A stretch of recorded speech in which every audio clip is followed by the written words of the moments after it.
हरे कृष्ण। तो जैसे ही जीव कृष्ण से विमुख होकर भोगवांछा करे, भोग को भोगने की इच्छा करता है, वैसे ही निकटस्थ माया तारा झपाटिया धरे। जो माया निकट में उसके बैठी है, एक बाजू में कृष्ण है, एक बाजू में माया है, और जो माया उसके निकट बैठी है वो उसके ऊपर तुरंत लिंग शरीर का आवरण डाल देती है। ये लिंग शरीर या फिर इसे सूक्ष्म शरीर भी कहते हैं। ये मन, बुद्धि और अहंकार से बना होता है। मन, बुद्धि और अहंकार ये तीनों ही भौतिक तत्व है, और इसलिए ये भौतिक आवरण जो जीव के ऊपर डाला जाता है वो इस सूक्ष्म शरीर का ही होता है। ये माया के द्वारा डाला जाता है। जब जीव कृष्ण से बहिर्मुख होता है, कृष्ण से ही जीव अनादि बहिर्मुख, अतएव माया तार देई संसार दुख। जीव कृष्ण से बहिर्मुख होता है तो ये माया का कर्तव्य बनता है कि जीव को भोग करने के लिए सुविधा दे, क्योंकि ये कृष्ण के अरेंजमेंट है। लेकिन ये भोग करने की सुविधा सुख भरी नहीं होती है, दुख भरी होती है। भगवान से विलग होकर भोग करने की जो इच्छा है ये बड़ी दुख भरी है। इसमें थोड़ा थोड़ा बीच बीच में अवकाश मिलता है दुखों में, जिसको हम सुख मान लेते हैं, और इस सुख की अपेक्षा से हम कर्म करते रहते कि कभी ना कभी हमें संपूर्ण इंद्रिय सुख प्राप्त होगा।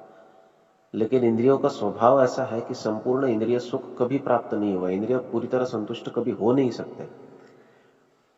अब चूंकि इंद्रिय सुख पूरी तरह प्राप्त नहीं हो सकता है तो दुखों के बीच का अवकाश हम उसको सुख मान लेते हैं। लेकिन इन छोटे छोटे सुखों के पश्चात बड़े बड़े दुख हमारे लिए खड़े हैं, और ये सब माया का अरेंजमेंट है, ये माया की व्यवस्था है।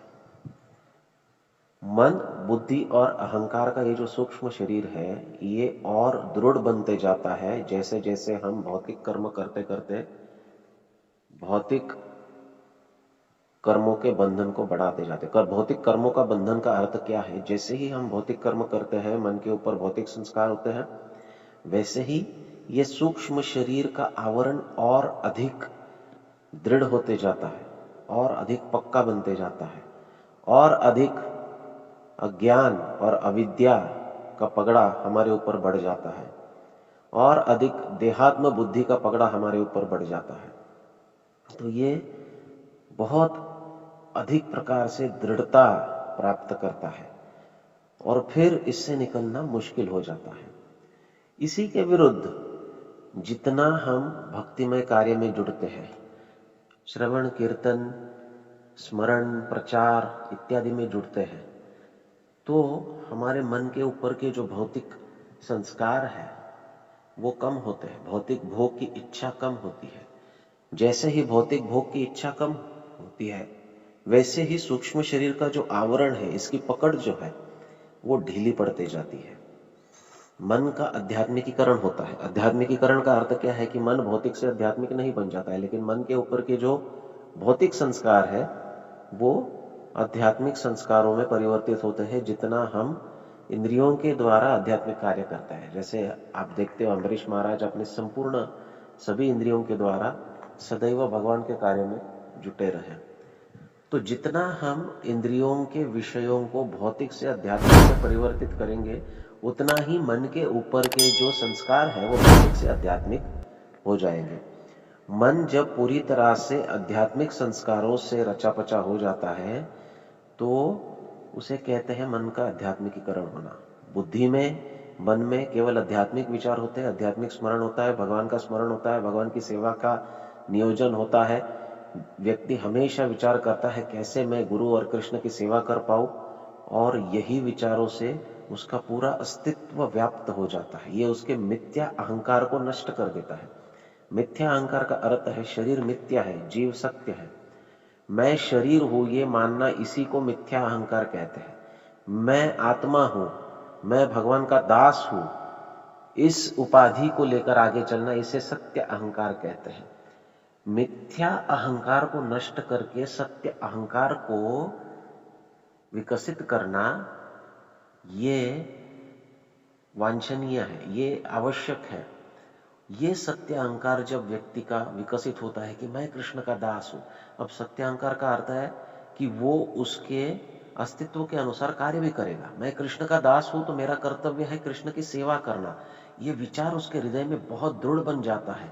वो हर क्षण सोते हुए, जागते हुए, उठते हुए, चलते हुए, नाचते हुए, गाते हुए, रोते हुए बस एक ही विचार करता है कि मैं कृष्ण की सेवा कैसे कर पाऊं, और अधिक सेवा कैसे कर पाऊं, और अच्छी सेवा कैसे कर पाऊं, कैसे भगवान को प्रसन्न करूं, कैसे गुरु को प्रसन्न करूं, कैसे जीवों का उद्धार करूं।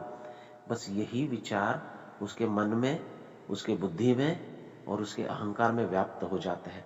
जब इन विचारों से उसका सूक्ष्म शरीर व्याप्त हो जाता है तो उसे कहते हैं आध्यात्मिकीकरण। उसका सूक्ष्म शरीर आध्यात्मिक बन जाता है, उसके ऊपर के संस्कार आध्यात्मिक बन जाते हैं, और जितना उसका सूक्ष्म शरीर आध्यात्मिक बनता है उतना ही सूक्ष्म शरीर की पकड़ उसकी ढीली पड़ जाती है।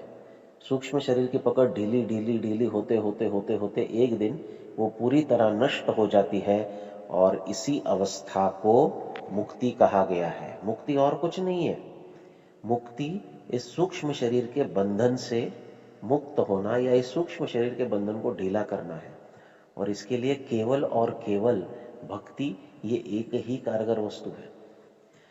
अब भक्ति का जो प्रारंभ है वो नाम संकीर्तन से ही होता है, और यही एकमेव साधन है जो इस परिणाम को बहुत अच्छी तरह से हमको प्रदान कर सकता है। अगर हम भौतिक शरीर के बंधन से मुक्त होना चाहते हैं तो केवल हरिनाम और केवल हरिनाम ही, हरेर नाम हरेर नाम हरेर नाम एव केवलम, कलौ नास्तेव नास्तेव नास्तेव गतिरन्यथा।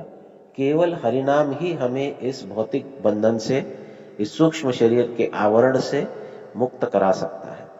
जितना हम हरिनाम का आश्रय लेते हैं। हरिनाम का अर्थ क्या है? हरे कृष्ण महामंत्र का अर्थ क्या है? हरे कृष्ण महामंत्र का अर्थ है, हे राधा रानी हमें भगवान की सेवा में लगाइए। अब जब हम ये प्रार्थना बड़े प्रामाणिक मन से करते हैं तो राधा रानी हमें भगवान की सेवा में लगाती है। अब जब हम सेवा करते हैं तो वो संस्कार हमारे मन बुद्धि अहंकार पर दृढ़ हो जाते हैं। वो संस्कार दृढ़ होते हैं तो सूक्ष्म शरीर का आध्यात्मिकीकरण होता है, और आध्यात्मिकीकरण होने से हमारा सूक्ष्म शरीर, सूक्ष्म आवरण नष्ट हो जाता है, और हम इस भावबंधन से आशु बहुत जल्दी तत्काल मुक्त हो जाते हैं।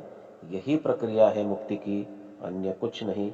बिना हरि भजन के, बिना भक्ति के व्यक्ति भौतिक शरीर से और भौतिक भावबंधन से और भौतिक दुगुण से मुक्त नहीं हो सकता है।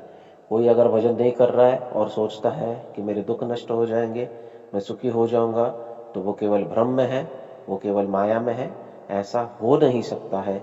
इसलिए बाकी सब कुछ छोड़कर, बाकी सब प्रयास छोड़ के व्यक्ति को भक्ति भजन में लगना आवश्यक है। हरे कृष्ण। तो